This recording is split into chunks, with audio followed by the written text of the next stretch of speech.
apakah semua orang yang puasa bisa mendapatkan 4 kemuliaan tadi atau tidak? Ini poinnya. 4 itu kalau digabungkan jadi takwa namanya.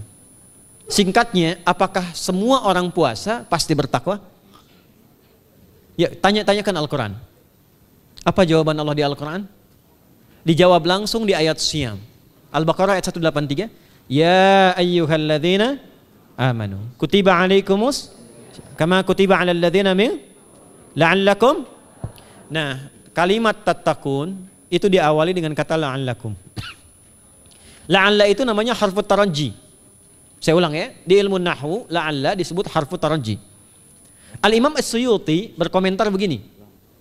Setiap ada satu harapan, keinginan besar yang ingin dicapai, tapi diawali dengan kata la'alla atau la'allakum, ini menunjukkan bahwa harapan itu, alhamdulillah, harapan itu tidak mungkin bisa dicapai kecuali dengan kesungguhan, keseriusan. Jadi ketika Allah menutup kalimat puasa, ayat puasa dengan kata la'allakum, seakan memberi kesan tidak semua orang puasa akan mendapatkan kenaikan takwa dan jaminan 4 kemuliaan tadi kecuali orang yang serius puasanya, orang yang sungguh-sungguh puasanya. Karena itulah untuk menunjukkan kesungguhan itu, bagian terakhir kita, Nabi memberikan 3 amalan utama.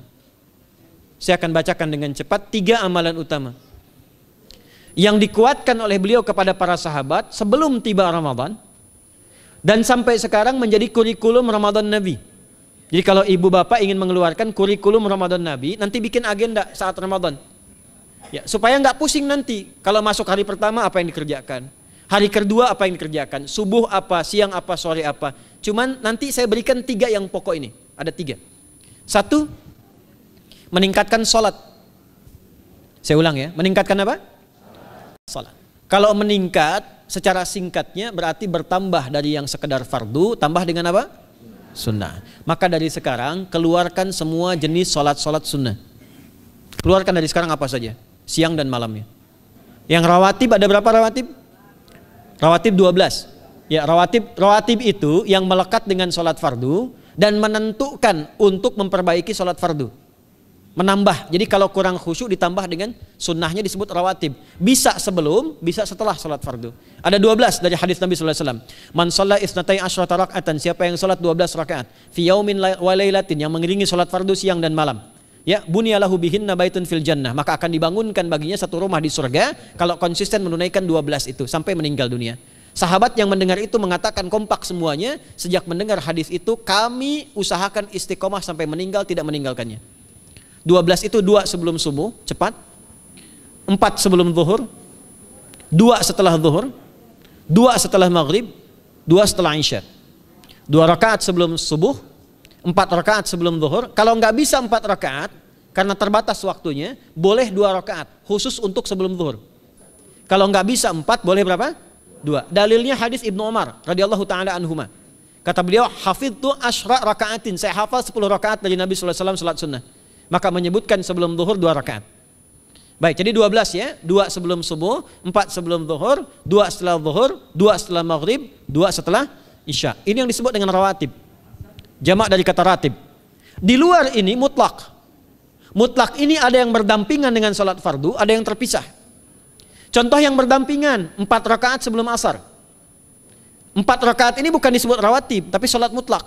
Cuma waktunya berdampingan dengan salat fardu. Jadi dia nggak memengaruhi salat fardu, cuma punya keutamaan sendiri.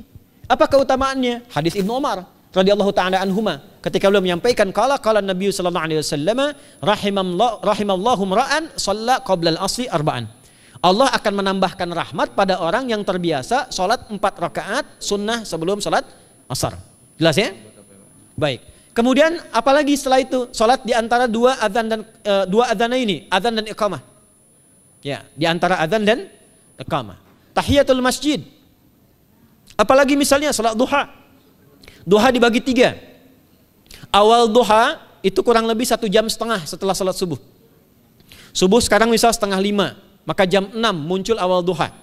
Namanya syuruk. Saya ulang, salat apa namanya? Syuruk itu salat awal duha. Jumlah rakaatnya 2 rakaat.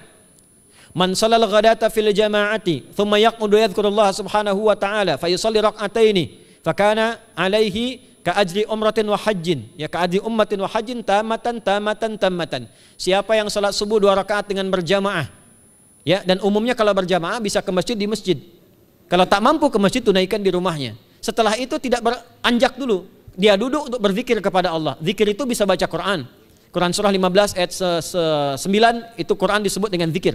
Quran surah 54 ayat 17, 22, 32, 40 itu Quran disebut dengan zikir. Bisa baca Quran, bisa berdoa. Doa disebut dengan zikir. Quran surah ke-7 ayat 205. Ya.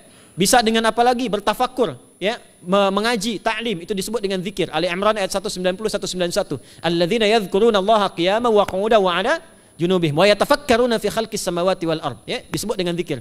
Bisa bertasbih. Zikir pagi petang, kalimat-kalimat thayyibah, ada itu di Quran surah ke-4 ayat 103. Jadi habis salat subuh zikir dulu. Doa dulu, zikir dulu, belajar dulu, tafsir dulu. Setelah itu muncul syuruk. Perjalanannya disebut isyraq, melewati masyrik, 1 tombak bayangan, dia salat 2 rakaat, itu pahala salatnya senilai haji dan umrah.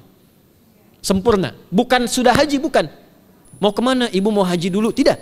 Ya, hajinya nanti bulan Dzulhijjah. Tapi senilai haji dan umrah itu 2 rakaat. Awal duha disebut apa? Syuruk.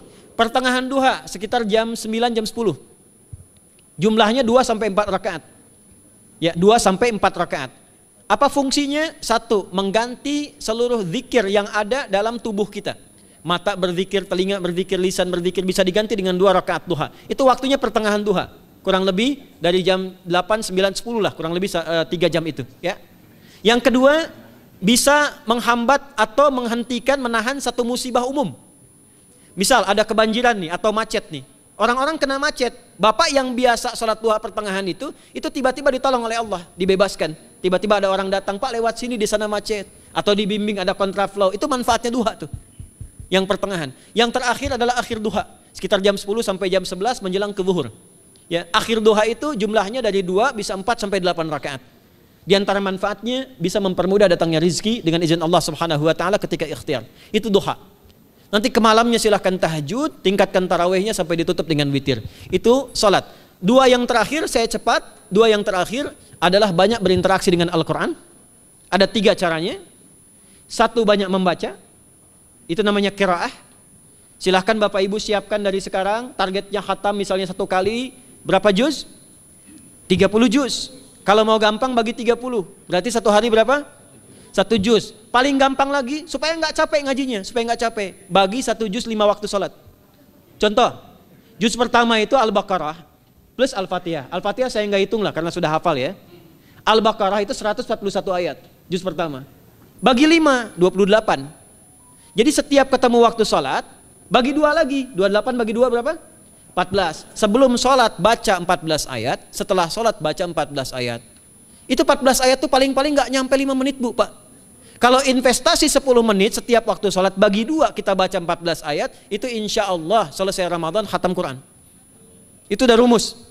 Ya, tidak cukup dengan amin, siapkan dari sekarang. Siapkan. Ya. Kemudian mengkaji, kajian, tilawah. Itu tilawah itu di hadis Muslim pahalanya banyak. Ya, majtama'a qaumun fi baitin min buyutillahi. Ya, kita ngajinya Quran hadis ya, biar ya, apa lebih kuat dalilnya. Majtama'a qaumun fi baitin min buyutillahi yatsluna kitaballahi wa yatadarasuna fima bainahum. Ya, siapa yang bisa tilawah Quran, ngaji, tafsir, keluarkan misalnya untuk Ramadan 10 hari saya pengen tahu Al-Fatihah. Itu ketika dilakukan punya 4 keutamaan. 1, ghasyiyatuhum rahmah. Selama ngaji rahmat Allah dibentangkan. Kalau pengen doa cepat dikabulkan, kalau istighfar diampuni. Yang kedua, awas ini nazalat alaihimus sakinah, diberikan ketenangan dalam jiwa. Bapak Ibu pengen di rumah tangga nyari sakinah, isi dengan Quran di rumah. Amalan terakhir infak. Ya, hadisnya dari Ibnu Abbas, Ibnu Abbas radhiyallahu taala anhuma, qala, ya, beliau mengatakan kana Nabi sallallahu alaihi wasallam ajwadan nas wa ajwadu ma yakunu fi Ramadan. Adalah Nabi sallallahu alaihi wasallam itu orang yang sangat luar biasa dermawan dan lembut. Dan bertambah dermawan lagi ketika tiba Ramadan. Apa yang dilakukan Nabi? Mensupport sahabat, siapapun yang punya anggaran untuk infak, disiapkan sebelum Ramadan. Jangan berpikir banyak Bu. Yang penting ada anggaran, 30.000 nggak ada masalah.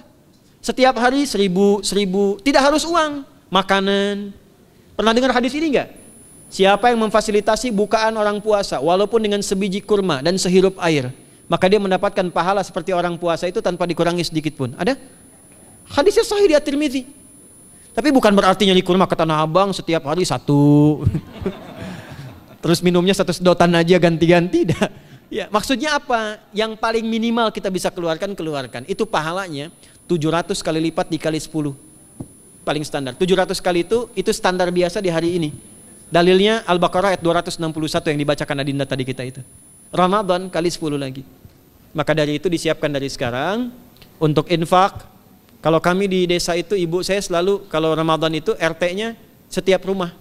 Ini untuk bukaan hari ini rumah A, rumah B, rumah C. Bukaan besok rumah A, rumah B, rumah C. Boleh tuh di PWM Pak dipraktikkan. Ya, misalnya anggota perserikatan siapa dikasih kesempatan. Mungkin nanti yang lain kurmanya, yang ini misalnya jeruknya, yang ini ininya. Setiap ada bukaan ya kirim ke yatimnya, ya kemudian ke pondok-pondok asuhan Muhammadiyah yang tadi disebutkan sekian ribu itu, cari pahala. Ya, saya kira itu yang bisa saya sampaikan sampai dengan batas waktu yang diberikan. Semoga bermanfaat dan semoga Allah Subhanahu wa taala memberikan kemuliaan kepada kita semua, kesehatan, dan saya yang terakhir saya ingin sampaikan doa penting. Tolong hafalkan doa ini. Dan ini doa yang diajarkan Nabi menjelang Ramadan supaya mendapatkan kesehatan, kekuatan, keselamatan untuk beribadah saat Ramadan. Hadisnya di At-Tirmidzi nomor hadis 3254. Qala, langsung saja qala Nabi sallallahu alaihi wasallam. Allahumma ahillahu alaina bil yumni wal iman wassalamati wal islam rabbi wa rabbukallah. Nah, itu tolong nanti dihafalkan, tadi sudah direkam, dibimbing. Nanti ketika ditetapkan masuk awal Ramadan, bacakan itu. Ya Allah, anugerahkan awal Ramadan kepada kami dengan ketenangan, kedamaian, kekuatan iman, keselamatan, sehat, nggak sakit sampai selesai puasanya, diberikan kekuatan untuk ibadah dalam keislaman dan diikhlaskan hanya karena Allah Subhanahu wa taala. Subhanakallahumma wa bihamdika nasyhadu an la ilaha illa anta nastaghfiruka wa natubu ilaik wa akhiru da'wana alhamdulillahi rabbil alamin wal 'afu minkum fastabiqul khairat. Assalamualaikum warahmatullahi wabarakatuh.